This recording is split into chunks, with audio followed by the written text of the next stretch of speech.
Treading the Waters of Surreality, a Datura Trip Report by Psychedelic Magnate. What follows are the events of my first two experimental Datura trips. I'm a 21-year-old 200-pound male and an experienced psychonaut, having used nearly all common psychedelics multiple times, as well as all but one 2C chemical. I'm an uncanny hardhead to most psychedelic compounds, which means I can rarely achieve the level of experience as many other experience report authors, unless taking an immensely high dose. The Datura anoxia I used was found on my college campus, and it is definitely a genuine native specimen. I've spent much of this year researching and reading on the tropane alkaloid-containing plants, Datura, belladonna, mandrake, brugmansia, and henbane to name a few. I had my heart set on belladonna, but I recently discovered a perfectly good Datura shrub, and that gave me the inspiration to begin. Both of these experiences were done indoors in a large frat house with 21 members. They were all good friends, and a few of them knew what I was planning to do. I chose two experienced trip sitters to read a handful of Datura trip reports and the Datura sitting guidelines, just in case things went sour. Experiment 1. T-0 minutes, 3 p.m. Ground up 50 small Datura anoxia seeds in a mortar and pestle. The seed coats are extremely durable, and the mortar and pestle did very little to truly crush them. Moisture was expelled from them only after a long period of crushing. I chewed them as much as I could and washed them down with water. Despite the intense bitterness, I was able to choke them down with minimal gagging. This is a test run for me. I find it highly unlikely that this small dose will affect me. Fortunately, you can always take more after the fact, but you can never take less. At 200 pounds, this may be one of the smallest dose-to-weight ratios for which there is a plausible experience report. T plus 50 minutes.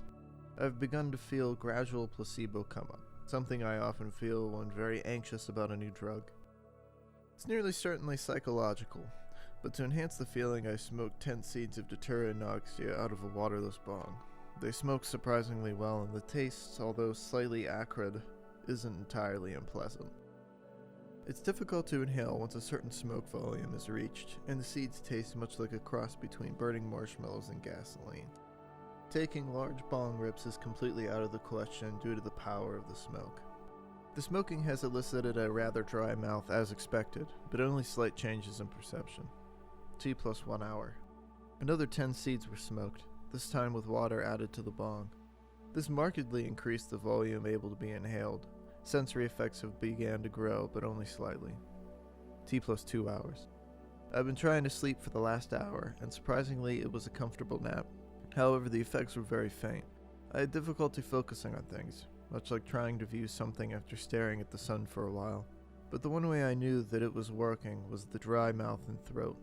It was completely impossible to rehydrate. Water simply seemed to run off the dry lining of my throat rather than absorbing into it. T plus 4 hours.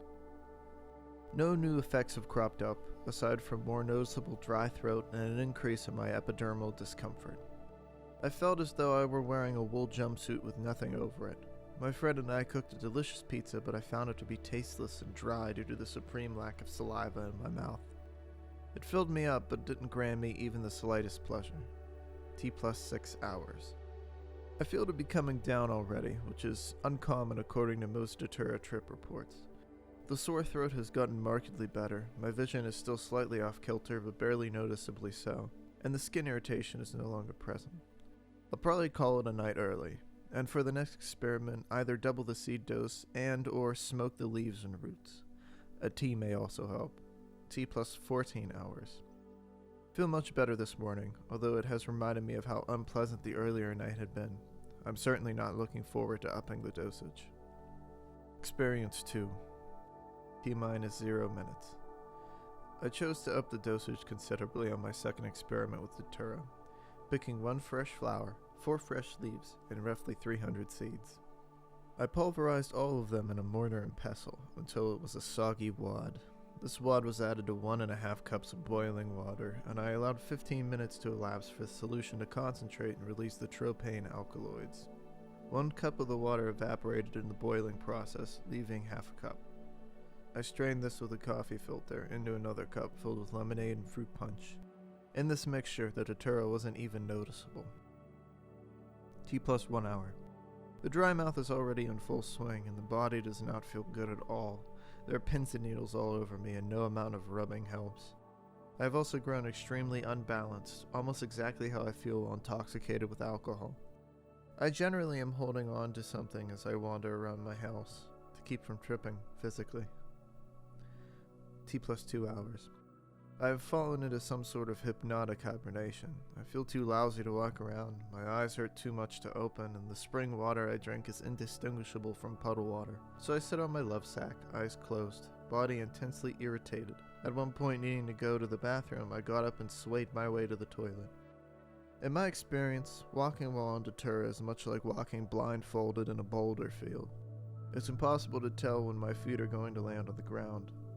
Occasionally it felt as though I was walking with one foot on the sidewalk and one other on the road. Urination is highly abnormal. I pee for much longer than average, but the volume expelled is significantly smaller. Also, after finishing, I feel like I need to go even worse than before. T+3 hours. I believe I've finally gotten to bed at this point, and that is where the trip truly started. It's very difficult to explain, but I began to have the ability to switch between reality and dreams. 1 minute, in my mind's eye, I'd be sitting in a field, speaking to a friend or two, in my head, not out loud. I'd jerk my eyes open and return swiftly to lying in bed. But the second my eyes closed again, there I was, in an entirely new setting. The most incredible thing about these dream hallucinations was the speed with which they unraveled. I was literally having about 6 small dreams a minute, ranging from a quick brusque conversation to weeding a garden. Despite how mundane they were, it was always very peculiar to choose when to awake. I wouldn't call these lucid dreams because I was not in control of what I was dreaming. I could only manipulate the point when I started and when I ended the dream. Very few times, during what I assume were slightly more realistic dreams, I even woke myself up by speaking out loud rather than in my head. I've never talked or walked in my sleep before. T+5 hours. I'm woken up by some friends, they were not imaginary this time, and we went downstairs to play some poker and then participate in a fraternity initiation ritual. The game had already started and I was told to pick out my chips to buy in. Well, I counted out my chips and sat down at the table. "Did you get your chips, F?" I hear. Looking down, I see that there were no chips there. Embarrassed, I got up and counted out the chips again. I played 5 or so hands, but had a very difficult time reading the cards, and often made poor bets because I saw a 4 of hearts when it was really a 5 of diamonds. The ritual began, and I spent most of the time with my head down, testing the dreamlands once again. I took to having the same dream over and over again, in which I pick up a golden hexagonal prism. Each time I tried to awaken still holding the box, but of course my fist was always tightly clenched around nothing. T+7 hours. The ritual ends, and I finally managed to get to bed. The dreams are growing longer and more difficult to awaken from, and I think the effects are starting to wear off. T+9 hours. I wake up again to lead another ritual, but I'm so delirious at this point that I'm unable to speak much and, for all I know, really frightening the pledges. Mercifully, the ritual does not take much time at all, and I'm able to return to bed. Although the sleep is fitful, I manage to fall into normal rest. T+15 hours. The major effects are gone, but I still feel slightly irritated. I have quite severe nearsightedness under normal circumstances, hovering around 2100 in both eyes. However, at this point, the condition seems to have reversed. While normally I read a book about 8 inches away from my eyes, I cannot even begin to make out the letters with less than 12 inches distance between the page and my eyes. T+18 hours. The rest of the day has turned out to get significantly better, although my short-term memory is utterly destroyed. I've been starting conversations and in seconds completely losing track of what we were talking about. I've even lost the will to try to remember what the topic is. I'm sure things will return to baseline by tomorrow. Conclusion. This experience was much more like the average Datura report, in that it included a thin line between reality and surreality. I don't think I reached the level I'm trying for yet, but this dose is very close. I believe I have one more attempt left in me before I leave Datura alone and move on to something with less of a body load and unpleasant side effects. However, I wish to give a good long time to prepare even more. Afterthoughts. I absolutely love altering my consciousness, no matter how. Drugs, pain, meditation, or even things like removing my sight for a day. However, this drug is certainly not something I would seek out if I were looking for a good time. Although I wouldn't call this a negative or positive experience, I believe that an overwhelming majority of people should avoid it. Just because it grows like a weed doesn't mean you should treat it like one. Some people say that each plant has a spirit associated with it. If marijuana's spirit is a laid-back, spacey woman, Datura's is a cunning and tricky sorceress. Even after years of salvia experience, I believe Datura is fathoms more powerful, simply due to how permanently it can rip you from reality.